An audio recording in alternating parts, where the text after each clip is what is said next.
My name is Evelyn. I'm 34 years old. I'm a physical therapist, currently running a rehabilitation clinic in Denver, a place where I poured all my youth, my strength, and my loneliest years to build from nothing.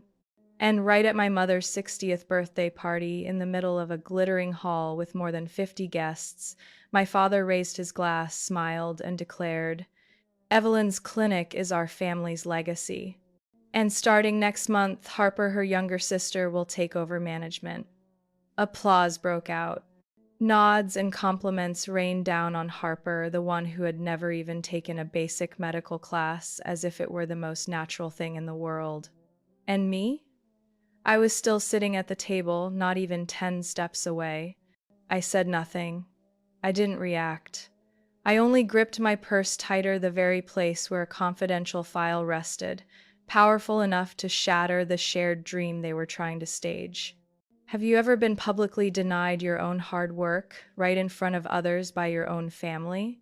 If it were you in that moment, would you stay silent or stand up? Leave a comment below if you've ever been through something similar. Don't forget to like and subscribe to follow my journey, because after that night, no one in my family could have guessed what I was about to do. I'll tell you everything. It all began with the name Harper. I still remember the lights in that banquet hall, gentle yet cold, casting shadows across the white linens and the carefully arranged orchids. I sat still, keeping my face calm, while Harper lifted her champagne glass, tilting her head as if every gaze was rightfully hers. My mother clapped. My father beamed with pride. And I, the eldest daughter, the one who built that clinic with trembling hands through sleepless nights, became nothing more than a shadow in my own life story. But that wasn't the first time I was pushed out of the frame. I grew up in the southern suburbs of Denver, in a traditional American house with slanted roof, neatly trimmed lawn, and dinners that had toast, hot soup, and silences stretched tight like a violin string. I was the eldest child, the curious one, the book lover, the girl who folded paper and made anatomy charts from cardboard. My parents were always proud of my brains, but only within the limits they could control. Then Harper was born. Everything changed the moment she arrived, petite, with naturally curly blonde hair, a doll-like smile, and blue eyes that drew admiration from anyone who met her. Harper grew up in near total favor. I studied hard, brought home certificates, and quietly placed them on the dinner table. My mother would glance and say, "Good, but don't turn on your light so early in the morning. Harper needs her sleep." I won the district scholarship in ninth grade. At the award ceremony, my father forgot the date, later texting, "Busy taking Harper to ballet." I stood alone in the auditorium, clutching the only proof of my effort, a thin piece of paper with my name printed on it, but it felt meaningless when no one in my family even saw it.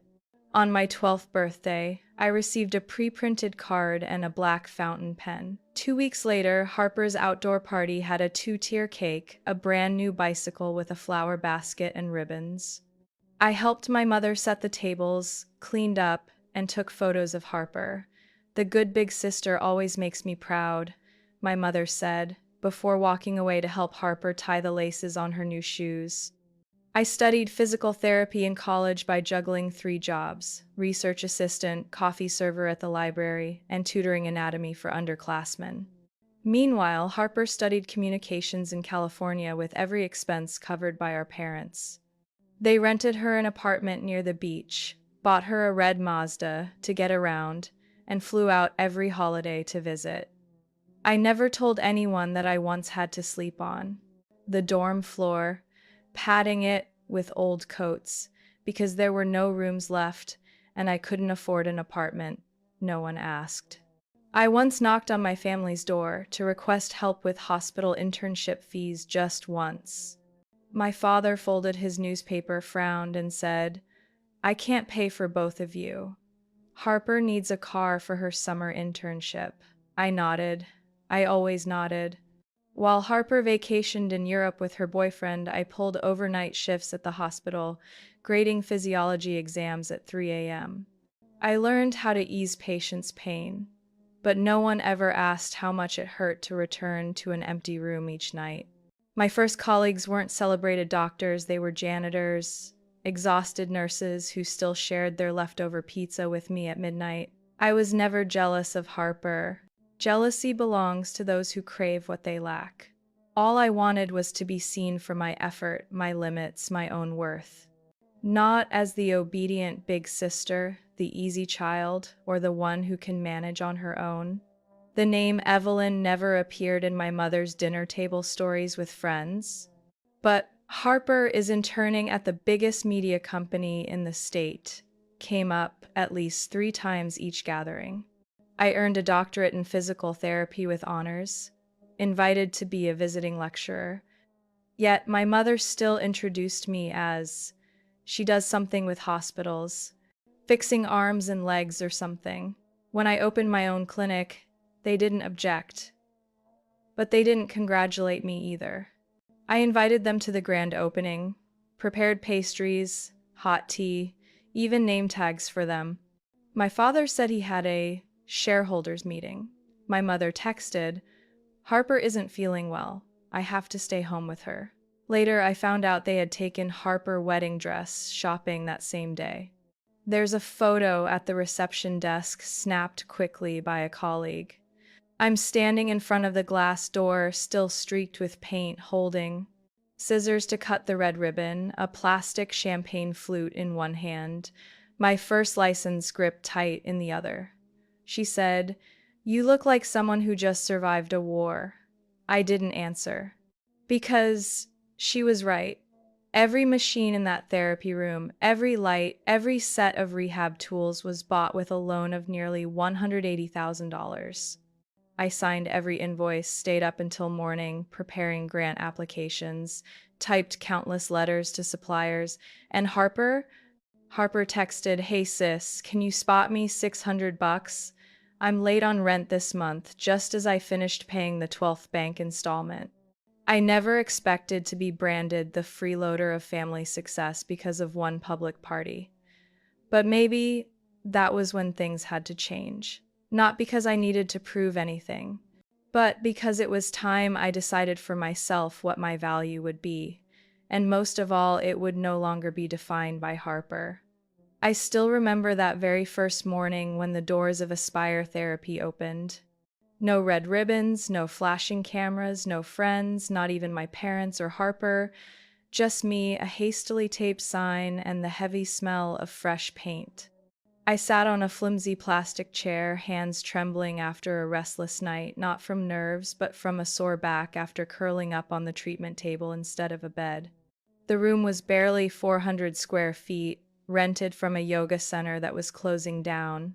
Yellowed walls, flickering fluorescent lights, water stains on the ceiling, but I called it my foundation.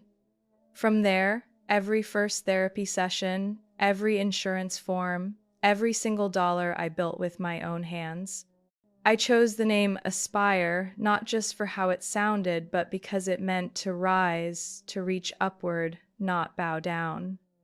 I had to fight hard for the bank to approve that first loan. No one wanted to invest in a young, independent woman with no prior clinic management. They asked if I had a guarantor. I shook my head. Behind me, there was no family, no safety net, just my hands, and a degree that was constantly dismissed. After leaving the hospital, I used the last of my savings to buy basics. One second-hand spinal traction table, a few sets of resistance bands, hot and cold packs, and an old laptop for patient records. The waiting room chairs were metal folding ones borrowed from the local church. The printer screeched with every job, but at least it didn't die mid-session. I remember that first dinner in the clinic. A cup of instant spaghetti on the treatment table, still smelling of rubbing alcohol. Beside it was my thick accounting notebook, listing every expense from toilet paper, duct tape, to bottles of sanitizer. I used my phone flashlight to read because the ceiling bulb had burned out that afternoon, and the repairman hadn't come yet. No one from my family visited on opening day. A week later, My mother stopped by for about 10 minutes because she was on the way to buy flowers for Harper. She walked around once, pointing at the decal on the wall. The letters are too small. Older clients won't read that. Then at the chairs. These metal seats look cheap. I forced a smile, handed her a bottle of water. She barely sipped before leaving. They didn't ask if I needed anything. They didn't say congratulations. But when Harper launched her podcast about office communication tips, the whole family immediately reposted it, calling her an inspiration. I did everything myself. Took out the trash, scrubbed the toilets, updated insurance codes. Some nights I slept at the clinic because I couldn't afford a cab home after late shifts. The traction table became my bed. I layered massage towels and used my medical coat as a blanket. On cold nights, my hands shook, filling out forms, but I didn't allow myself to stop. Because I had signed that bank loan, no one else could shoulder it for me.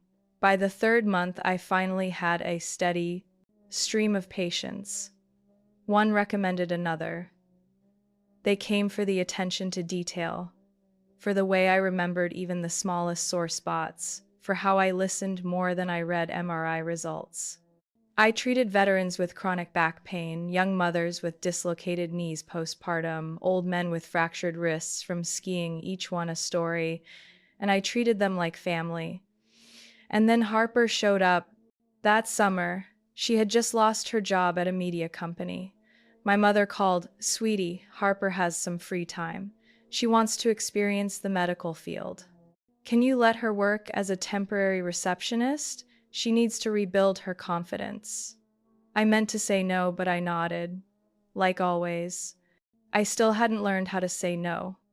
Harper came in short skirts, red lipstick, designer purse.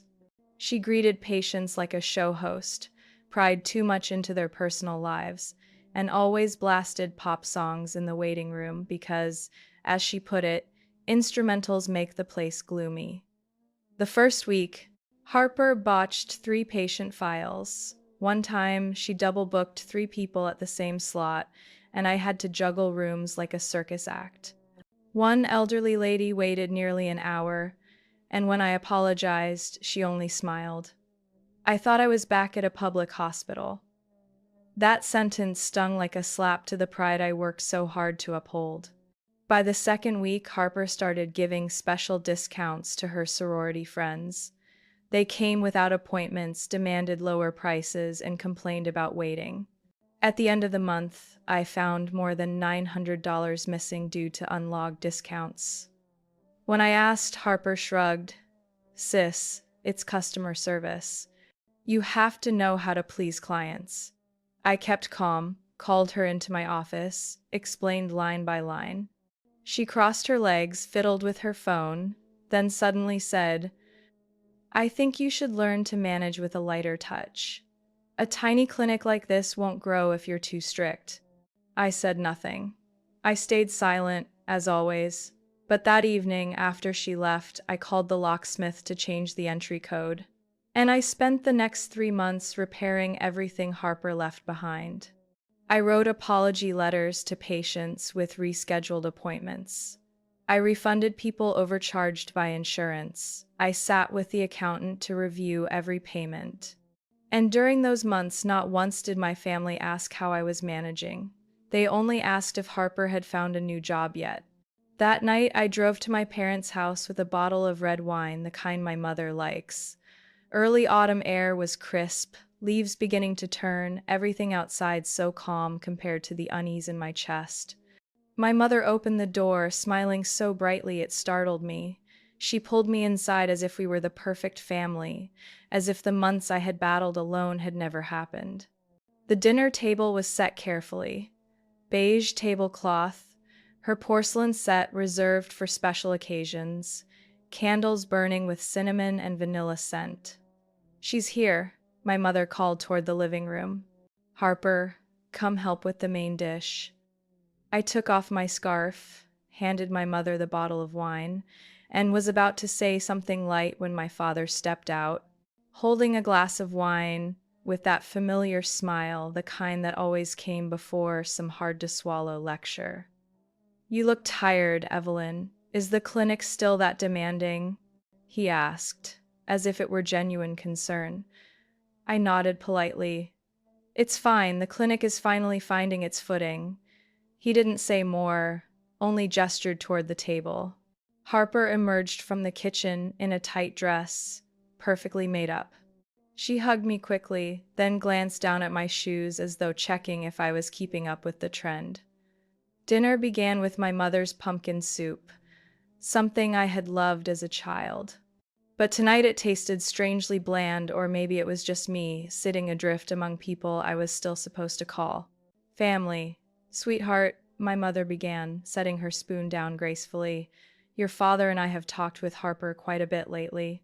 She's really matured, and she truly wants to contribute to the growth of your clinic." I set my spoon down, my palms going cold as tension crept up.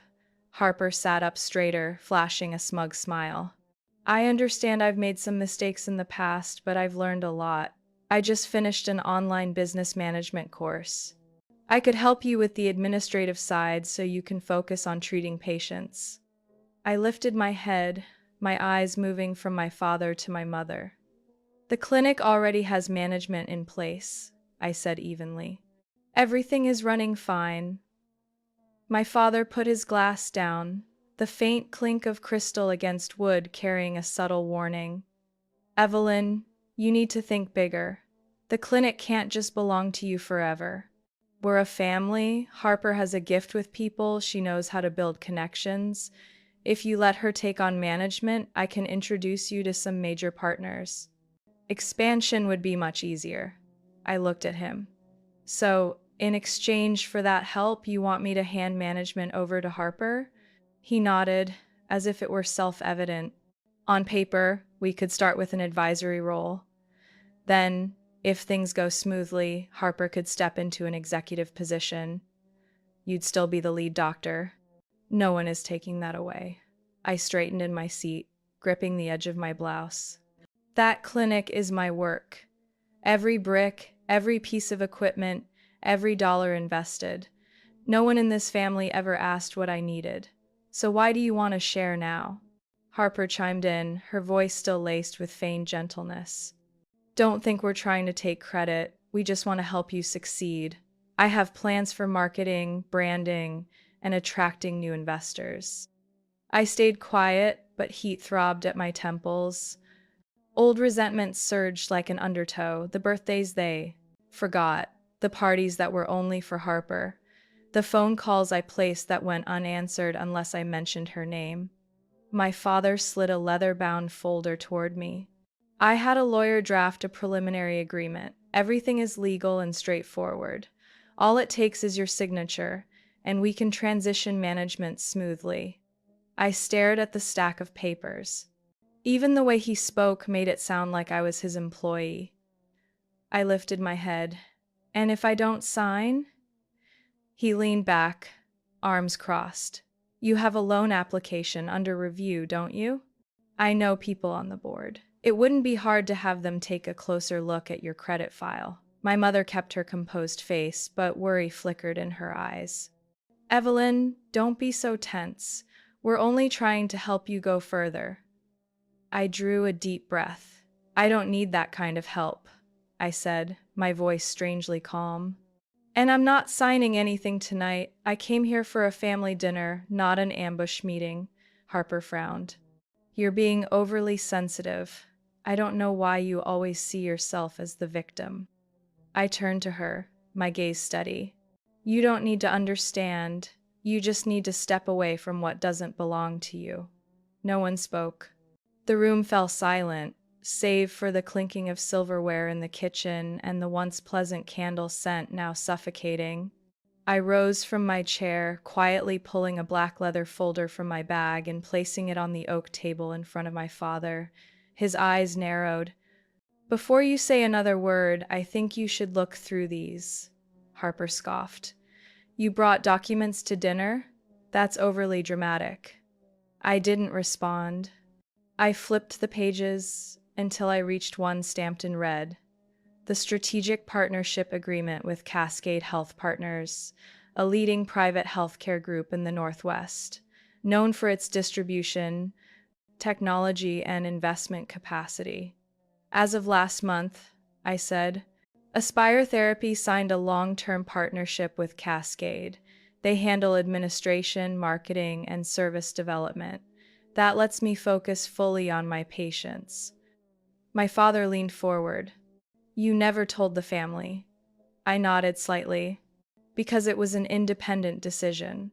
The clinic is a private entity, owned solely by me. I have no obligation to report to anyone in this family. Harper lowered her voice. Doing this in secret is sneaky. We were only trying to help. I cut her off. Page 14, Clause 6.3. I slid the folder to my father and tapped the page. The contract explicitly prohibits any family member of the founder from joining management in any form.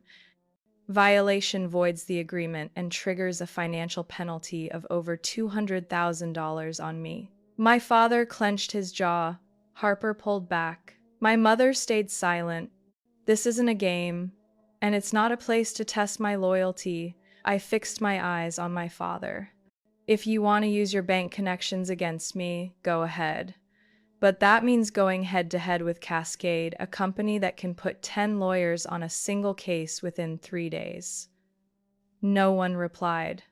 I pulled out a second folder, thicker, heavier, sealed in clear plastic. I set it next to my mother's untouched wine glass. And these are records from Harper's 3 months as receptionist at Aspire. I looked at her. You want management? Then you should understand the consequences of your actions. I opened to the first page, a complaint from an elderly patient whose appointment was rescheduled 3 times in 2 weeks without notice. She slipped after arriving early, sat waiting too long, and suffered low blood pressure from extended back pain. This is Mrs. Clara Williamson, one of Aspire's first patients. Harper rescheduled her 3 times because a friend had an emergency, then left the slot blank without updating the system. I turned to another page, my handwritten notes documenting unauthorized discounts. You printed 27 coupons without approval, costing nearly $1,200, not to mention 11 insurance files coded wrong. I spent 2 weeks fixing them with the claims department. Harper shot to her feet, her voice breaking. You're trying to smear me. You kept records of all those petty things just to use against me. I stood too, not raising my voice. But each word fell like a stone, not petty. Every mistake you made was one patient losing trust in therapy in me. They didn't see Harper the receptionist. They saw my name on the sign. I was the one apologizing, explaining, making it right. Do you remember how many nights I had to redo paper charts because you erased files? Or did you think I stayed until midnight for fun? My mother reached for my hand, her voice airy. Evelyn, everyone makes mistakes at the start. Don't push this too far. I pulled back. I've kept quiet all these years. Not one complaint when every opportunity in this family went to Harper. But now that what I built is finally recognized, suddenly it's supposed to be shared like it was never mine. I turned to my father. If you truly want the best for me, the only thing you need to do is step aside. I don't need money, introductions, or connections that come at the cost of my authority. Harper let out a sharp laugh, trying to reclaim her confidence. You think you're special? What can you do besides silly rehab sessions for old people? Do you really think patients come for your skills or because they have nowhere else left? I looked at her. You're partly right. They come because nowhere else treats them like people, not revenue. At Aspire, patients aren't a number, and they're not greeted by staff who spend shifts fixing their lipstick. My mother sighed, weary. My father picked up the file, flipping pages as if to find a flaw. But nothing was. Speculative. Each document had numbers, dates, confirmations. I hadn't kept them for revenge. I'd kept them because I couldn't afford not to. Fine, he said, his tone dropping. If that's your choice, I won't force you. But don't expect help later when you fall. I nodded. I don't expect to. The air thickened. No one touched dessert.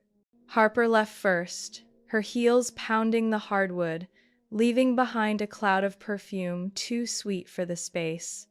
I gathered my files, packed them neatly in my bag. At the doorway, I turned back to my parents. Thank you for dinner.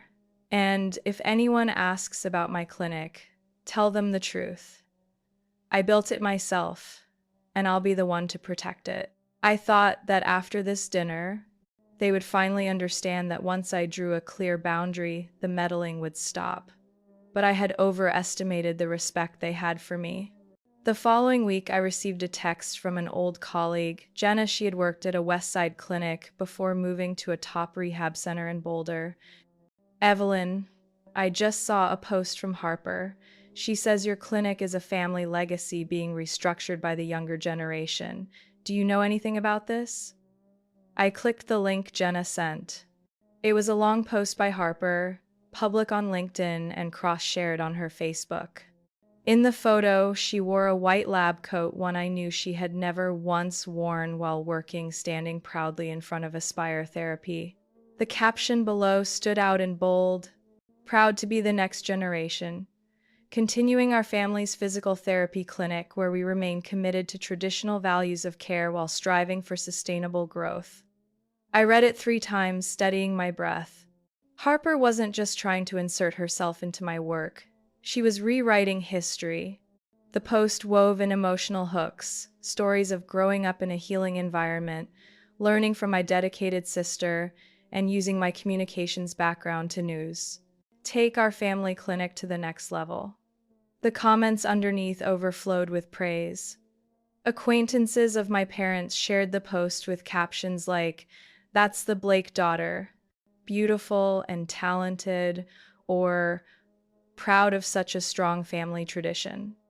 No one asked where the person who had actually built the clinic was in that picture. I didn't reply to Jenna. I didn't call Harper either. I just printed the post, filed it in a folder right next to the Cascade Partnership Agreement and the employee payroll sheets. 2 days later, I received an email from a partner, Jeff Lang, who managed distribution of therapy equipment for the southern Denver area. He asked to reconfirm legal ownership of Aspire because he had received information suggesting there was an internal family transfer. Attached was a screenshot of a message from my father. In the chat, my father claimed he was the initial financial backer of the clinic and was preparing to realign the staffing structure to ensure long-term efficiency. Jeff, being cautious, wanted to verify directly with me before acting on anything. I called him that very afternoon. "Jeff, no one owns Aspire but me. All financial, legal, and operational matters are in my name. My father never invested a single dollar in this clinic." There was silence for a few seconds. "I understand, but Evelyn," he was convincing. He even had lists of initial equipment, invoices. I closed my eyes, exhaustion rising through the base of my neck. "I have every original invoice, the bank loan documents, and my personal statements. If you need, I can send notarized copies." Jeff's voice softened. "That won't be necessary. I believe you. But I think someone is trying to build a different version of this story." I hung up and sat frozen in my office. Through the glass, I saw Meredith, one of the first therapists I hired, gently lifting the arm of an elderly patient, guiding each breath. She had no idea what was happening. None of the team did. I had always been the one carrying the weight behind closed doors. A week later, I received a notice of audit from the insurance company, a surprise inspection, triggered by an anonymous complaint of inconsistent coding, incorrect billing, and unauthorized discounts for special clients. The phrases chilled me. They were the exact problems that had occurred during Harper's 3 months at reception. I immediately reviewed the entire quarter's files. No mistakes. Cascade had audited every code since our partnership began. But the inspection still went forward. An insurance representative arrived on a Wednesday morning with a thick stack of forms, demanding random patient records from the past 6 months. I stood in the records room, my hands trembling as I pulled files from drawers. Not because I feared being caught, I had done everything right, but because I felt hunted in the very place I had bled to build. Meredith walked in, looked at me, and asked softly, "What's going on?" I only looked at her, not answering right away. Then, after a moment, I whispered, "Someone is trying to tear this place down from the inside." That afternoon, after the representative left, I closed the office earlier than usual. I called Cascade, reported everything, and requested to cross-check files with their internal audit team.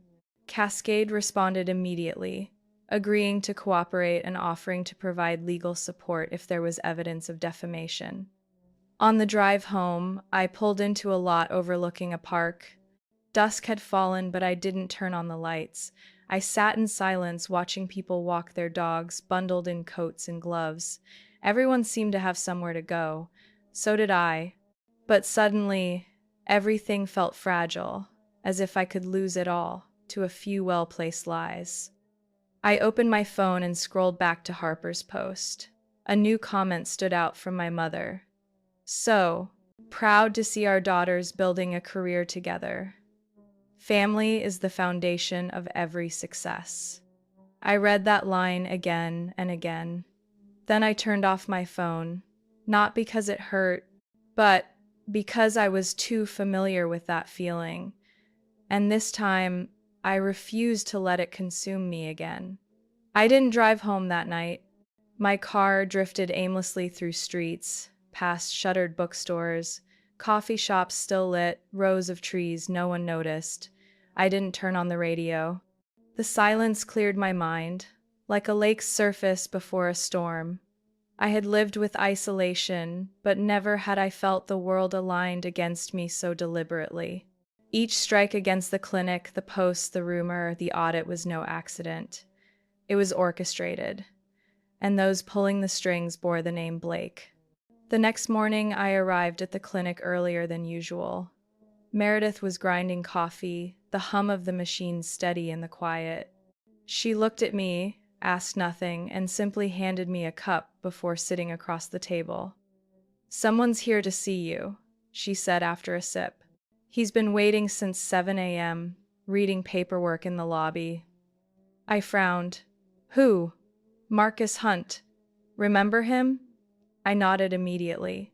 Marcus had been my patient 2 years ago, after a mountain climbing accident that required nearly 8 months of therapy. He was one of the most determined people I had ever treated. No matter the pain, no matter the fatigue, he never skipped an appointment. Some days we only managed a few simple exercises, but he always said thank you after each session. I stepped into the reception area, and just as Meredith said, Marcus was sitting there, head slightly bowed over a thick stack of papers.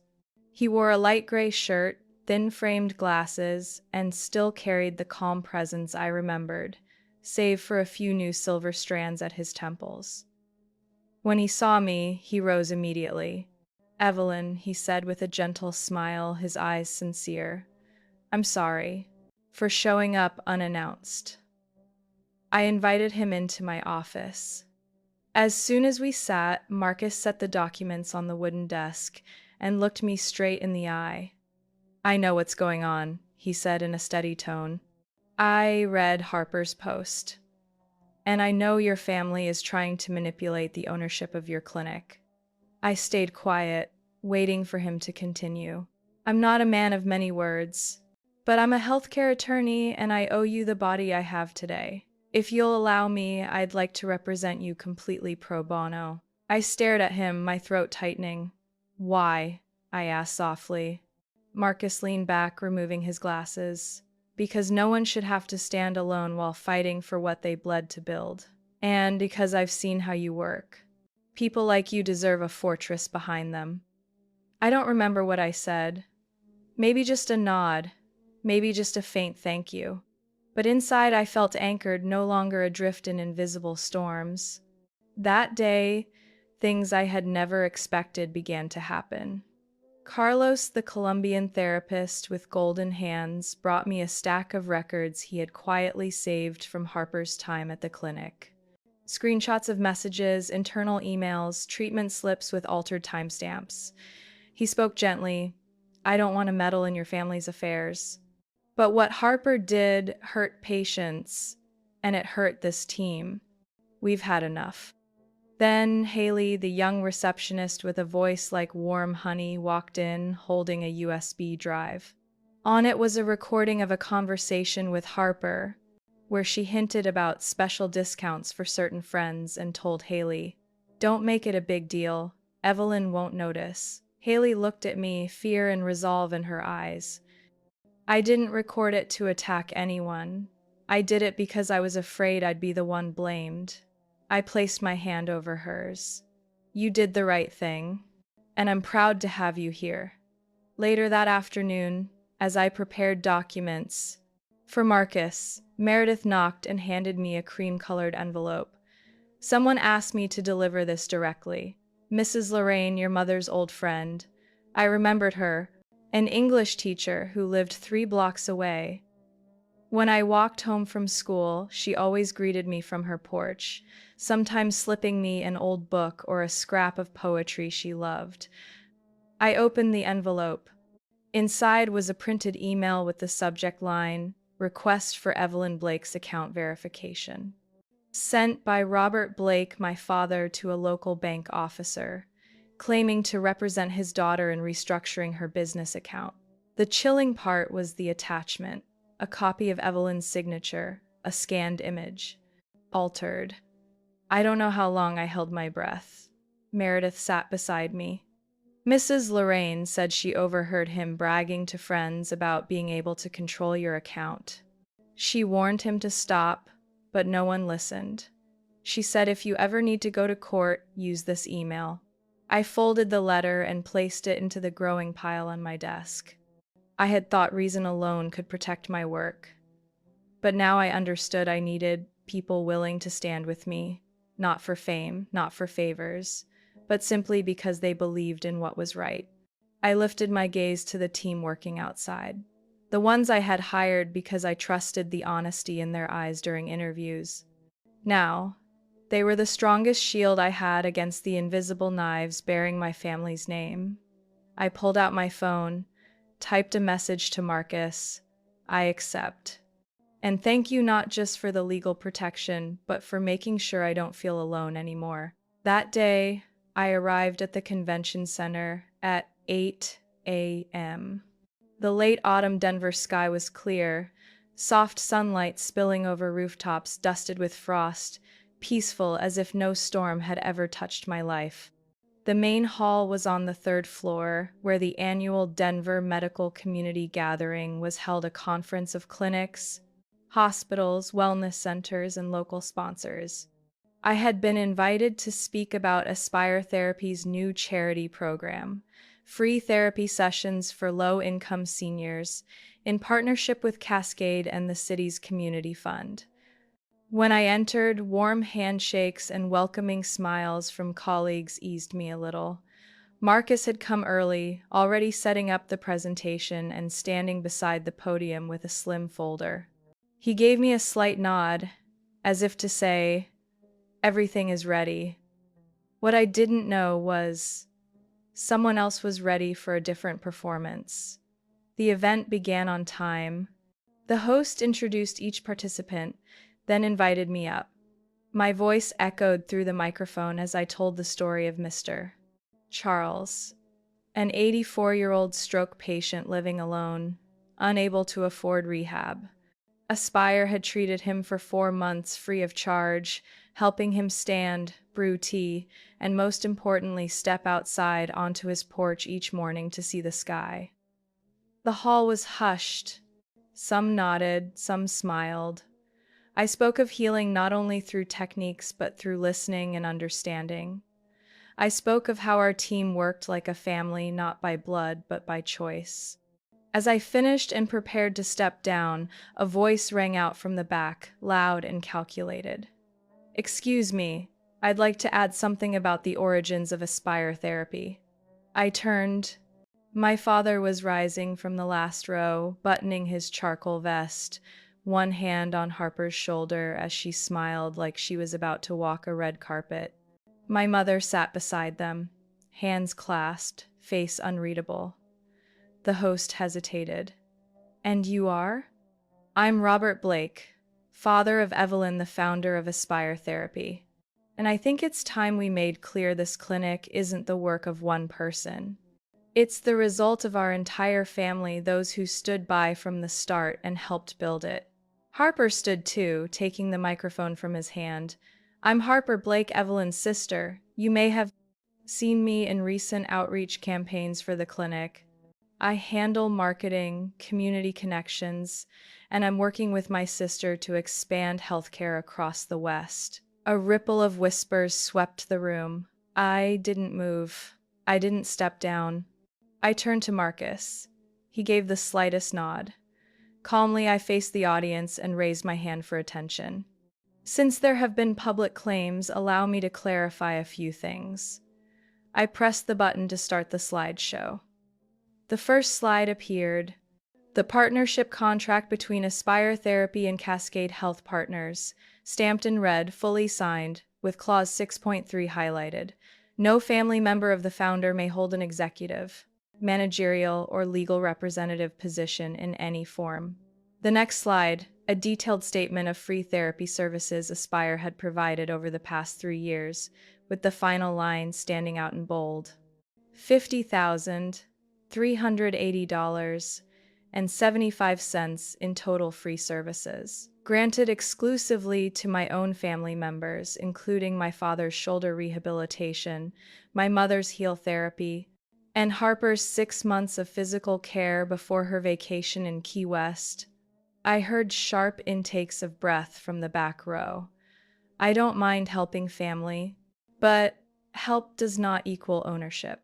The final slide came up, a copy of the document Harper had submitted to an insurance provider, requesting a review of my medical practice rights, complete with a timestamp and internal ID number proof she was behind the anonymous complaint that triggered the recent audit. I spoke clearly, each word precise. When a family member uses influence to impersonate, distort, and interfere with internal operations, that is no longer support. That is sabotage. I paused, scanning the room. Everyone was silent. And when that same person stands before you claiming my achievements as theirs, then I am obligated to set the record straight. Aspire Therapy is not the Blake family's. It is the work, the tears, and the independence of me, Evelyn Blake, alone. I stepped down, returned the microphone to the host, and walked back to my seat. No applause. No smiles. But I didn't need applause, because in that silence, I heard what I needed. The truth, finally spoken in the right place, at the right time, before the people who needed to hear it most. I hadn't yet left the hall when hurried footsteps came behind me. "Evelyn!" My father's voice cracked out like a command. I turned. He was striding toward me, face flushed, eyes blazing with fury. Harper followed, clutching her leather purse, lips pressed tight as if choking back a storm. My mother trailed last, her frame small, as though the air itself had drained her strength. "What have you just done?" My father stopped in front of me, his voice low but threatening. "In front of all those people, you exposed us. You've disgraced this family!" I met his gaze calmly. "I only spoke the truth.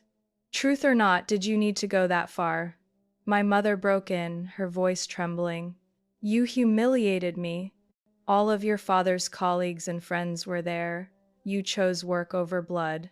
Do you want to sever ties completely?" I didn't answer immediately. I looked at her, then at my father, still rigid with rage, fists clenched white. I didn't choose work over family, I said slowly. I chose honesty. I chose dignity. And I chose boundaries so I wouldn't be erased by people who always assumed I'd stay silent. Harper suddenly laughed, bitter and sharp. You always act like the victim, like the outsider. But who pushed you out? You isolated yourself, then blamed everyone else. I looked at her, no anger left, only emptiness. You were placed at the center of everything from the start. You never had to take, you were always handed. And me? I had to stand on the margins and fight twice as hard just to be seen. And what do you want now? Harper snapped. To rub it in my face? To humiliate me in front of the whole city? No, I replied. I only want you to stop saying things that aren't true. Stop using my name as the backdrop for your shine. Harper exhaled sharply, whipping around, her voice like a blade. You stole all my spotlight. Are you happy now? Everyone praised you today. You're the hero. You won it all. So let me just say it, fine, you're better than me. Is that enough for you? I went still. I had once wished Harper would realize that not so I could win, but so she would understand I was never trying to compete. I only wanted respect as an equal. No one stole anything from anyone, Harper. But if you think the lights define worth, maybe you're the one who doesn't see what really matters. She turned back, eyes glistening. You never understood what it's like to live in the shadow of brilliant Evelyn. You always had your own path. And me? I was shoved from one doorway to another, never standing long enough to learn how to walk on my own. I breathed slowly, my voice deepening. And you think destroying what I built will make you feel better? She didn't answer. She only stepped back, her shoulders trembling. Then suddenly she turned and stormed off, heels striking hard against the hallway floor. My mother called after her, but Harper never looked back. My father gave me one last look. His voice cracked but stayed firm. From this day on, you are no daughter of mine.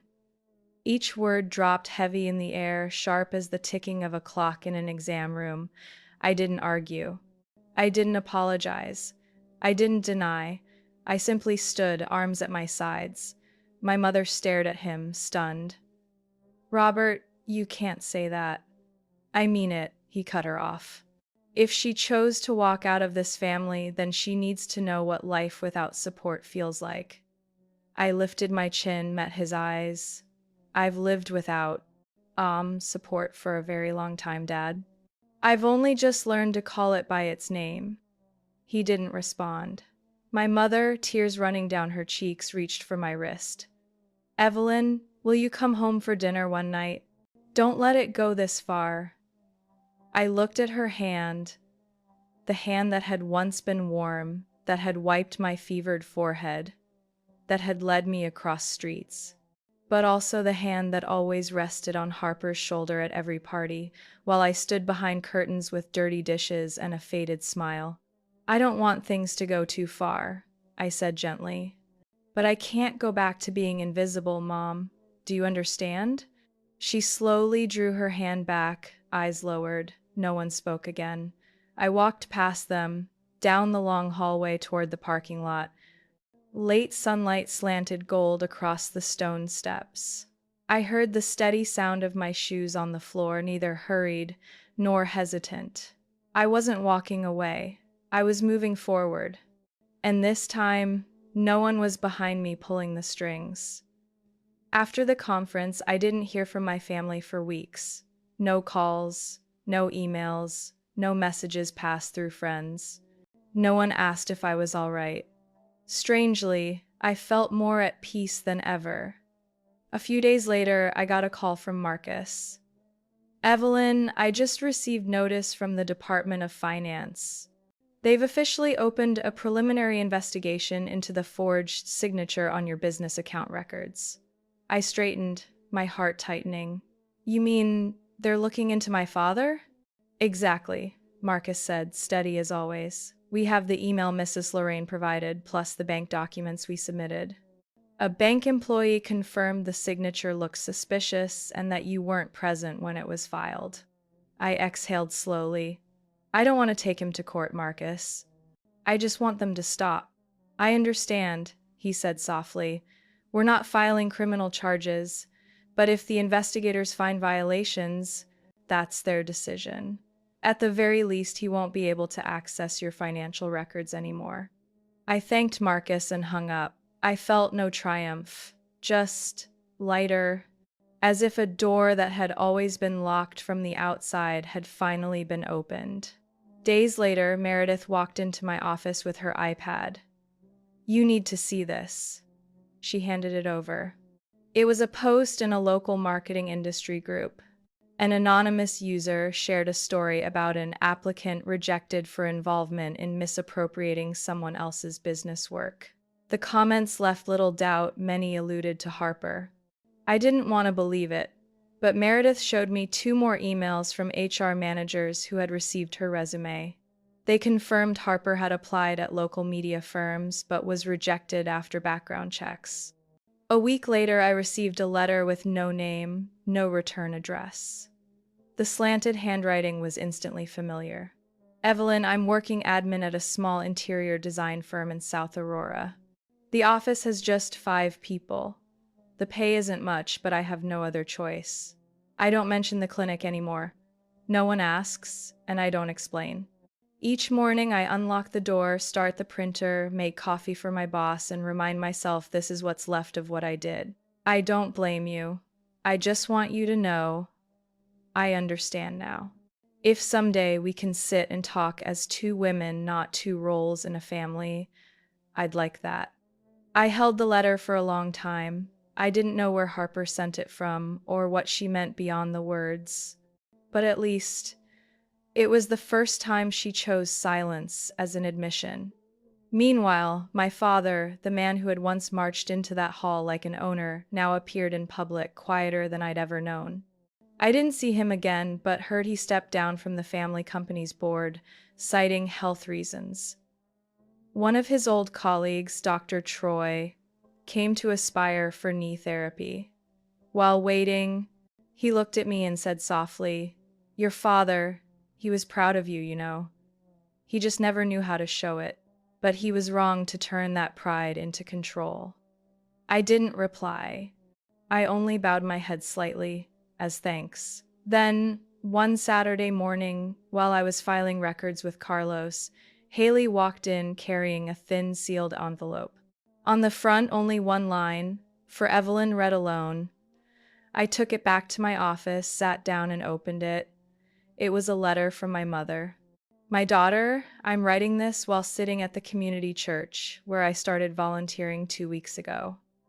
The work isn't grand, just handing out food, cleaning, sorting donations. But every day, I meet people with no one behind them.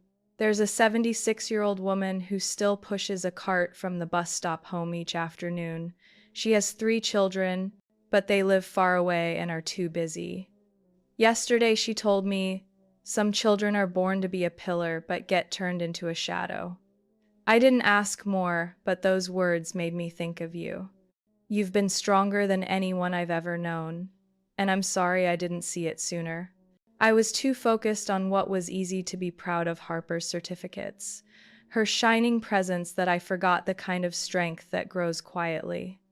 I don't ask for forgiveness, only that someday you might think of me as a mother trying to learn how to love her daughter again. I folded the letter and held it close, like a breath I needed.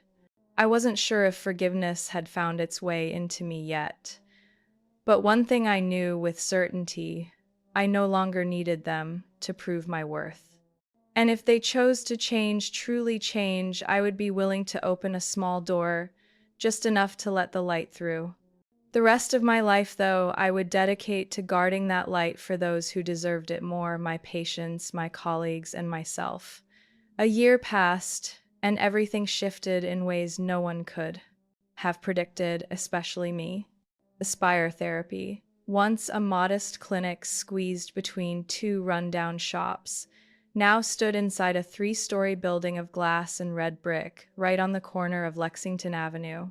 Each morning, sunlight streamed through the transparent facade, reflecting on the bold sign high above, Aspire Rehabilitation and Wellness Center. A new name. No longer just therapy, but a full center of recovery, of hope. We had added two specialties, one for brain injury rehabilitation and another community support program for people with long-term disabilities. Alongside it, I created the Evelyn Monroe Foundation, awarding scholarships to medical students who, like me once, had to choose between tuition and working night shifts in nursing homes. On a late autumn Friday morning, I stepped into the main conference room on the third floor. Unlike our regular staff meetings, today marked a special occasion, the annual conference of the Washington State Community Health Alliance, where I had been invited as the keynote speaker. As the lights turned toward the stage, I walked out to the sound of applause. Not polite applause, not recognition of a familiar face, but something warmer, a sound that seemed to say, "We've heard your story, and we understand." I stood behind the podium, looking out over more than 200 faces, doctors, nurses, hospital administrators, students, former patients, even some who had once written me thank you letters before we ever met. I began slowly, without notes. A year ago, I stood in another hall, smaller, but with pressure far heavier. That day, I had to choose. Remain silent to protect family reputation, or speak the truth to protect my own worth. I chose the latter. And today, I stand here not to retell pain, but to share what I have built since then, through hands, persistence, and yes, solitude. I spoke of the early days, when it was just Haley and me trading shifts, treating patients, washing linens, mixing medication, and filing financial reports. I spoke of Meredith, who once took a 3-month leave to care for her mother battling cancer, but still wrote Aspire's communication plans every night from the hospital. I spoke of Carlos, the physical therapy technician who had once been our patient after a workplace accident and who now inspired more than 30 people each week. We are not just a medical center, we are a community, a new kind of family, built not by blood, but by trust. I paused, then reached into my pocket, touching the folded paper inside. Not notes, my mother's handwritten letter, which I still carried like a beautiful scar. I've learned that not everyone born under the same roof will walk beside you to the end. But that does not mean you are forever alone. Family is those who remain when you stand in the storm, those who don't need you to sacrifice yourself to be loved. When I finished, the entire hall rose. The applause thundered, but it couldn't drown out the quiet swell in my chest. This wasn't victory, it was recognition and peace. That afternoon, I returned to the Aspire building. The staff was still working in the back therapy rooms. Children from our pediatric neurocare program tossed softballs in the courtyard, their laughter echoing not at all like the house I grew up in, but more familiar than any home I had ever known. I stood alone before the building, watching the sign glow bright as the evening light hit the glass facade. The automatic door opened as Carlos wheeled out a patient who smiled and waved at me. I nodded back, and in that moment, I whispered to myself, soft as wind, brushing the heart. I didn't just build a clinic, I rebuilt myself. No more haunting need to prove anything. No more straining to carve out a place in a family that never saw me. I am Evelyn Monroe, the founder of Aspire, the survivor of betrayal, and the woman who chose to keep walking not because I wasn't wounded, but because I refused to let the wounds define my life. Behind me, a team worked tirelessly. Before me, a generation of medical students walked in carrying hope. Within me, memories remain not to cling to, but to remind.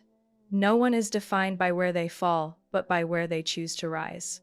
And if you've stayed with me this far, perhaps somewhere in this story you've seen a glimpse of yourself, even if only a sliver, Someone who once endured in silence, believing it was the right thing.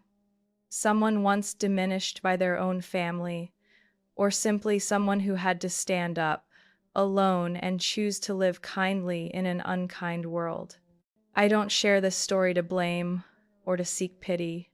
I share it because I know many out there have been hurt most deeply by those they loved most. And if you are in that place now, please remember, you do not need to sacrifice yourself to be worthy of love. You do not need to contort yourself to keep a role that no longer fits. And you have every right to rebuild your life on your own terms. So, what about you? Have you ever had to choose between loyalty to family and honesty with yourself? Have you ever stayed silent to avoid hurting loved ones, even when you were being treated unfairly? If my story stirred something in you, something you've wrestled with, share it with me in the comments. I read every word to remind myself I'm not alone and neither are you. And if stories like this resonate with you, truthful glimpses of family, of wounds, of courage and healing, hit subscribe and walk with me through the journeys yet to come. Because life is not only what we go through, but how we tell it to warm another's heart. And maybe, just maybe, the next story I share will be the one you've been waiting to hear.